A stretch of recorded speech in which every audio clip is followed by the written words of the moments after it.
Minerals and mental health. What do they have in common? Well, pretty much everything. So let's talk about that today on the Cultivating Calmness podcast. I'm glad you're here today. I've been talking about some of the journey that I've been taking with getting some of my own testing done and working through some of the things that I need to improve about my health.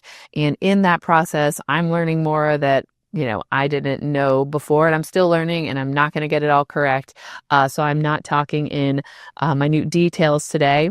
But I do want to just bring some awareness to some of the things that may be going on in the background of your body and your mind when it comes to like your mental health. So when you're experiencing symptoms, let's just talk kind of basic, like anxiety and depression. If you're experiencing depression, some of the common things that you may have heard may be affecting your mental health. I know I've talked about this a lot. And when I worked in the hospital, these things were addressed on the inpatient level. But other than that, even these more common things that I talk about aren't really talked about as widely in the mental health field. So some things that commonly we know affect your mental health are things like your vitamin D levels, your B12 levels, your iron. So those are some common ones I think that I hear fairly often, just in what I do and how I look into things. And those are some things that are talked about more regularly in the mental health field. And even though they're talked about more regularly, they're not necessarily always very common with everyone. So just to kind of where we're starting from, those are some basics, some things that we know have an effect on mental health.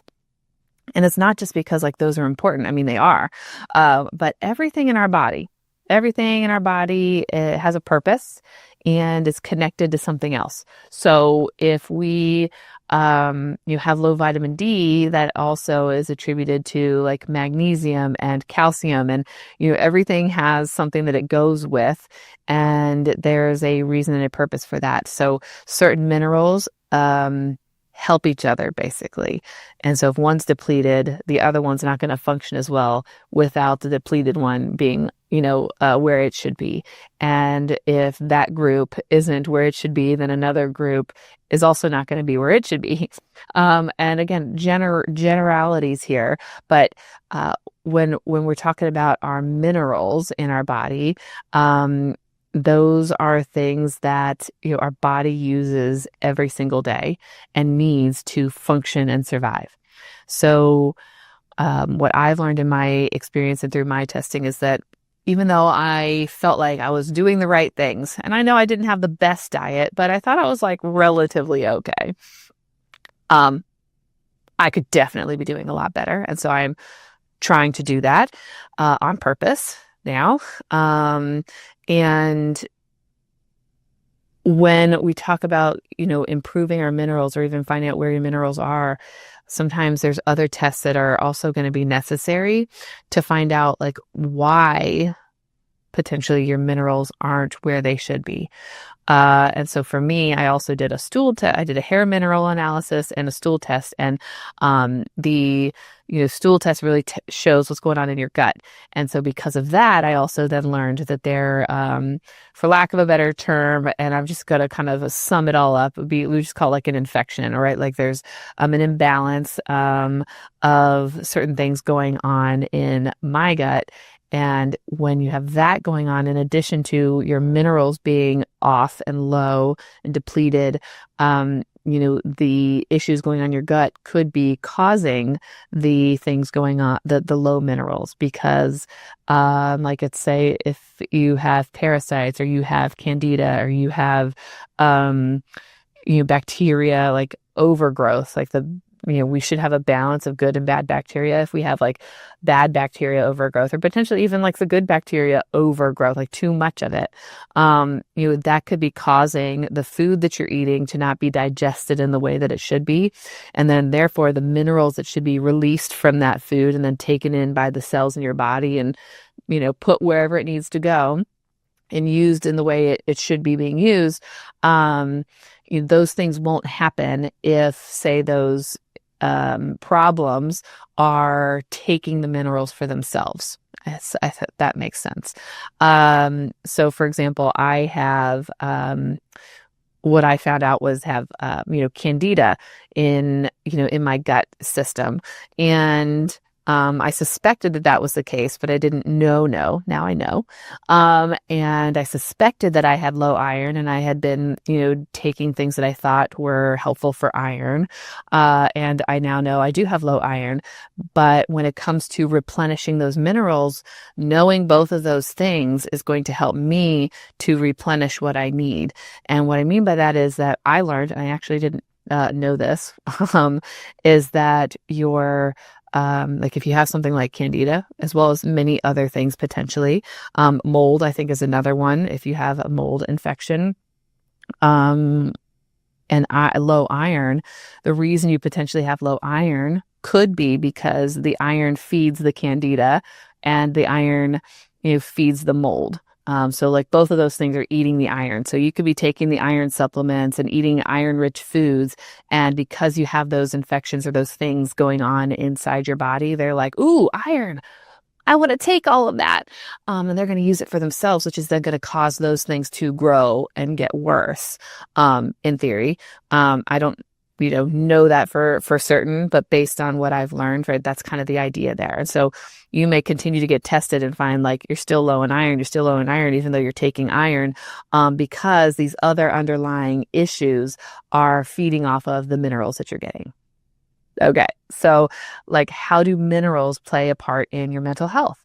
Well, it's not just the vitamin D and the B12 and the iron that I already mentioned. Those are important, and those are some minerals that you need. But I looked up some other ones, so I don't have these memorized, so I'm going to reference some of the notes that I have. But zinc is important for, it helps to convert, tryptophan into serotonin, which you need.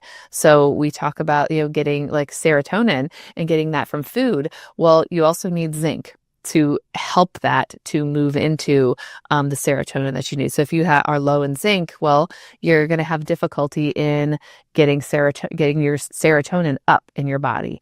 And magnesium. I talk about magnesium all the time, but that's not necessarily a common thing that people know about when it comes to your minerals. So magnesium can, definitely helps with those calming the neurotransmitters, and like GABA is a neurotransmitter that we need and helps to calm and support different receptor functions in our body. Different types of magnesium, right, help you go to the bathroom, help you to calm your nervous system, etc. So magnesium is an important mineral that you need to have in your system. So you're not getting magnesium and you're stressed, well, you're probably depleted in magnesium.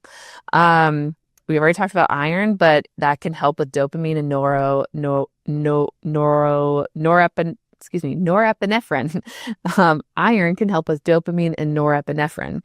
And copper needs to be in balance with zinc. So if you are low in copper, which I found out I'm low in copper, but also low in zinc, those are also involved in neurotransmitters and metabolism and your like defense system in your body.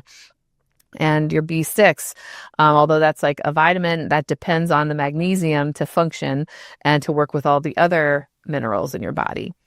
Let's see here. So like magnesium helps with mood, sleep, energy production, and it helps with periods of high stress and trauma. I work with trauma, stress.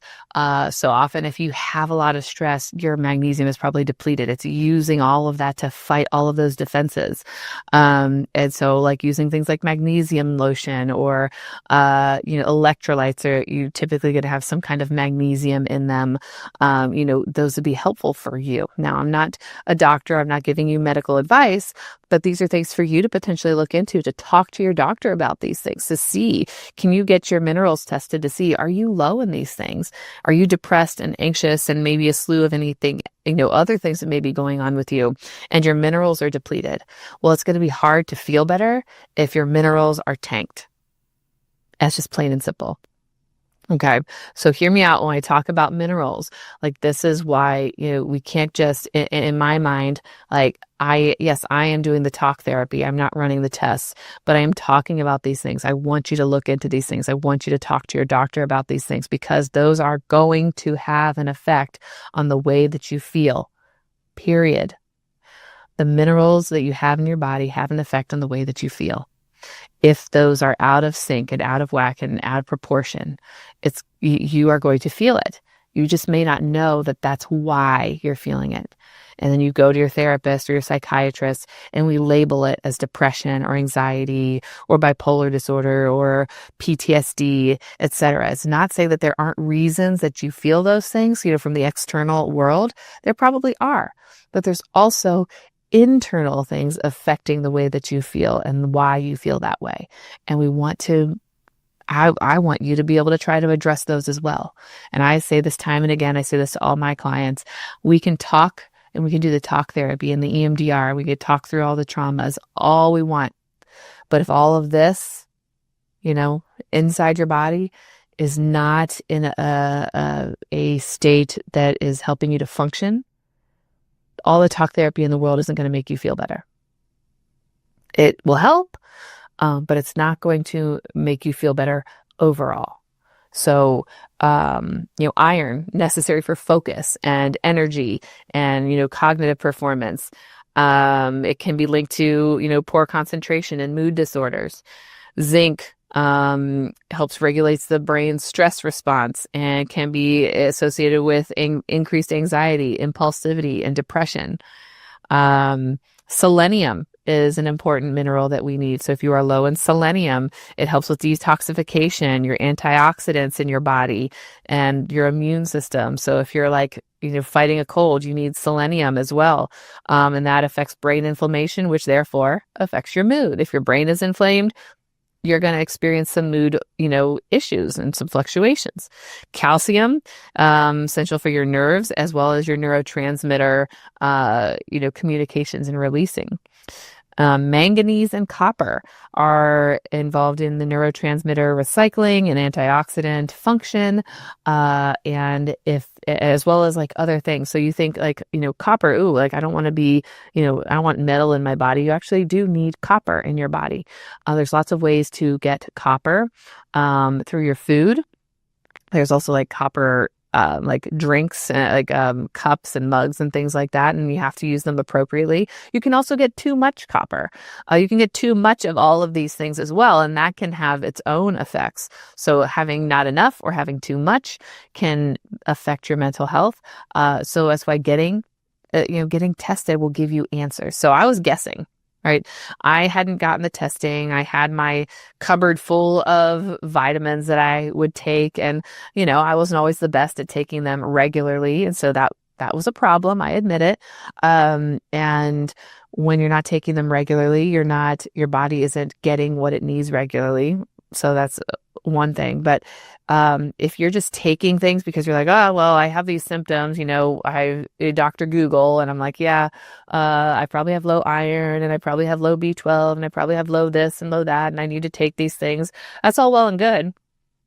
But if you have something like I do, like candida, and it's eating up all the stuff you're giving it, you're really just going to have really expensive pee. Mm-hmm. So maybe you've heard that before, maybe you haven't. And it could also be causing damage in other areas. So I've said this before, calcium without, I think it's magnesium. You could just be, the calcium could be kind of placing itself in areas in your body where it's actually harmful to you and not helping you. So, right, we say, calcium makes strong bones. Well, if it's not also paired with the minerals it's supposed to be paired with, then it's not going to make it to your bones. It may make it to your arteries. And then you have, calcified areas in your body that should not be calcified because the mineral wasn't able to be transported where it needed to be because it lacked the other nutrients that went along with it. So you could have things happen like that. Like, I'm taking the calcium. My doctor says I need calcium, but did you also need magnesium or iron or zinc or other things that potentially would help to facilitate the inner workings of said calcium? Just as an example. So like, I could be taking all of these vitamins, but I may not be getting the benefit from the vitamins if my internal system isn't at the appropriate levels. And then there's what we call within normal range, or what's the word I'm thinking of? See, I can't think of the word. It's optimal, right? So you have what's normal, within normal range, and then there's what's optimal, basically what your body needs to really thrive and survive and thrive. So vitamin D is a common one, where the range is something like something stupid. It's like, and I could be getting the range wrong, but what falls within normal range would be something like 30 to 100 on the scale of 0 to 100. So if you fall within 30 to 100 and you get your vitamin D tested and the doctor comes back and is like, oh, well, your vitamin D is normal, but it fell at like 33%. Does that sound normal to you? In my training, in my research, you want to be up closer, way closer to that 100, between the 80 and the 100. So, even if you're at 50, 60, right? Like, you're doing better, but you're still not optimal. The vitamin D is not optimal in your system. You need more. So like, just because a provider tells you it's normal, I'd want to know, what is optimal? Okay, that's normal, but the range sometimes is a really large range. And if you're at the bottom of that range, is that a good thing? If you're at the very top of that range, is that a good thing? I don't know. Those are questions to ask your provider. If you don't feel like you're getting that from your provider, there are lots of other providers out there. Now, the downside is that oftentimes those other providers are more, can be more alternative, and therefore are unlikely or less likely to be covered by your insurance. So they are out of pocket. And so it can be an expensive process. If you're trying to do this for your whole family, for example, right, this may be something that is going to be costly. So believe me, I get it. I'm going through that right now as well. And it's not something that everybody's able to take part in all at once. And so you kind of pick and choose what you're able to do, focus on, and then you get those healthy habits and you get those things going and you try to keep that up. And then you can maybe shift into, somebody else getting that workup done and finding out what's going on so that you can continue to make those incremental progress with each person in, say, your family. If it's just you, right, picking and choosing which areas you want to focus on. And when it comes to testing, there's no one right answer for each person. I used to, I'm learning in this process as well. And I've considered lots of different routes to take, and there's still more testing that I could probably benefit from. But also, we want to start from the beginning. If I had only gotten like stool testing done, or if I'd gotten hormone testing done, that wouldn't tell me where my minerals are at. It wouldn't tell me why maybe my hormones are doing a certain thing. It would tell me some of that for sure, but it wouldn't be addressing the mineral deficiencies that I'm currently experiencing. So I'm having to, take certain supplements, eat certain foods, do certain things to help build up my minerals. And I've only been doing it, solidly now for, I think, less than a week. And I can already feel the difference in,